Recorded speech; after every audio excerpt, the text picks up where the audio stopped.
Selamat sore, minggu lalu kami mengajak Anda menyaksikan maraknya perdagangan hiu di sebuah kawasan.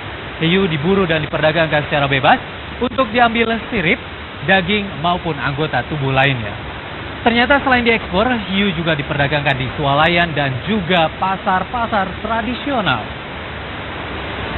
Saat ini memang hanya sebagian kecil hiu yang dinyatakan sebagai satwa langka dan dilindungi. Namun jika perburuan besar-besaran terus terjadi, tak lama hiu jenis lainnya juga terancam punah. Bersama saya Ivan Kurnia, inilah reportase investigasi.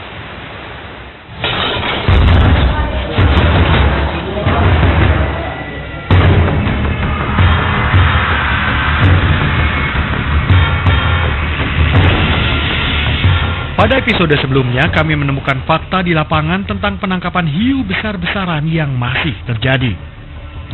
Setiap harinya nelayan di daerah itu bisa membawa pulang puluhan, bahkan ratusan hiu berbagai jenis, bentuk, dan ukuran. Kami bahkan menyaksikan seekor induk hiu tangkapan yang sedang mengandung bayi-bayi hiu.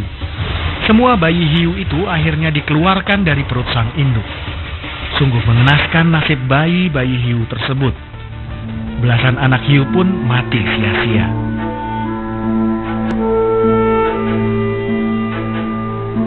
Hiu-hiu yang ditangkap nelayan itu sebagian besar nasibnya berakhir di resto ataupun dikirim ke luar negeri untuk dijadikan macam-macam komoditi. Penelusuran kami masih berlanjut. Kali ini kami bertolak ke provinsi lainnya.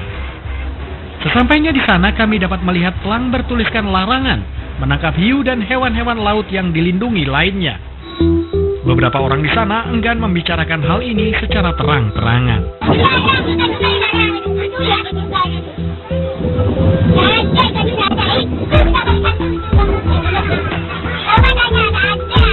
Saat kami mengorek keterangan soal hiu, warga setempat enggan berkomentar.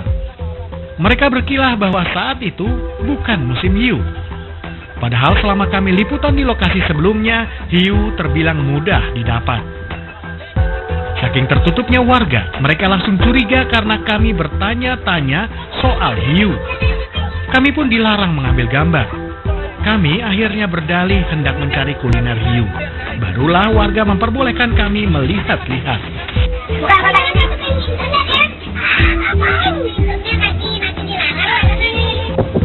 Pemberitaan di sebuah situs berita di Eropa yang menyudutkan wilayah mereka membuat warga serba salah. Apalagi bagi mereka, mencari hiu hanya satu cara untuk tetap bertahan hidup.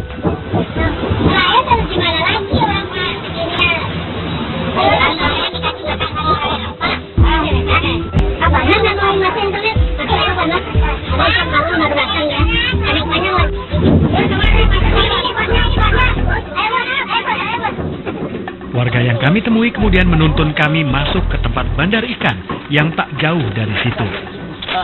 Di dalam sana kami menemui sang bandar, namun sang bandar tidak memiliki stok hiu.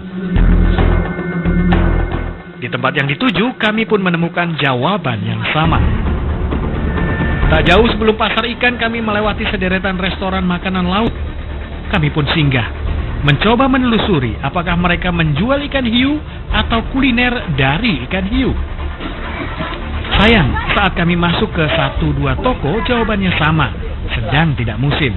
Tapi para pegawai restoran membenarkan bahwa biasanya mereka menjual kuliner dari ikan hiu.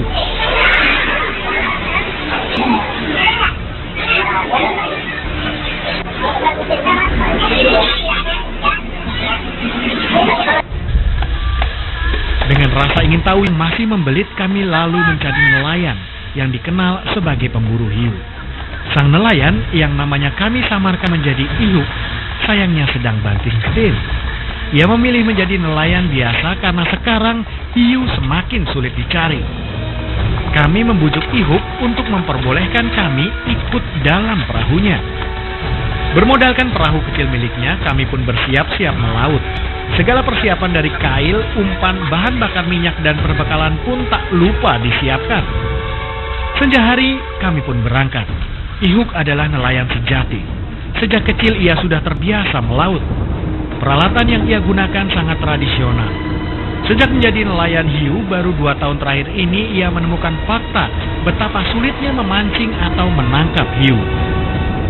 Belum lagi, harga hiu merosot jauh.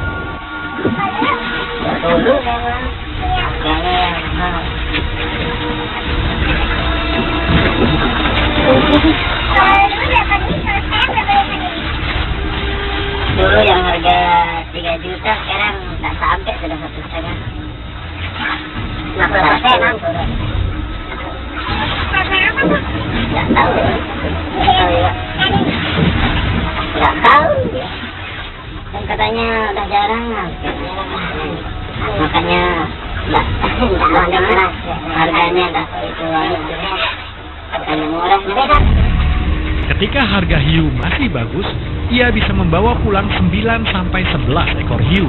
Hasil hiu tangkapannya pun bisa laku hingga puluhan juta rupiah. Kini, daging hiu per kilo hanya dihargai 10 sampai 15 ribu rupiah. Nggak boleh, ya kan nggak boleh.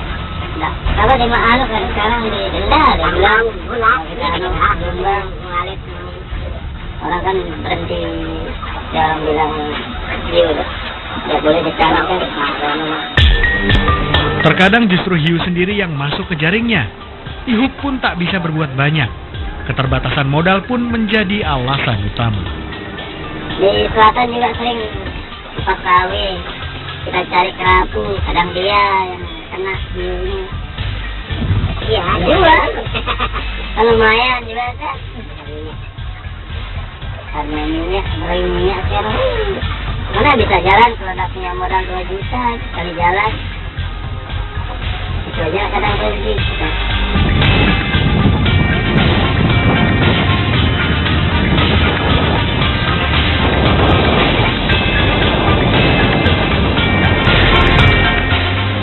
Para nelayan harus berlayar jauh hingga ke tengah lautan, berbulan-bulan lamanya untuk menangkap hiu.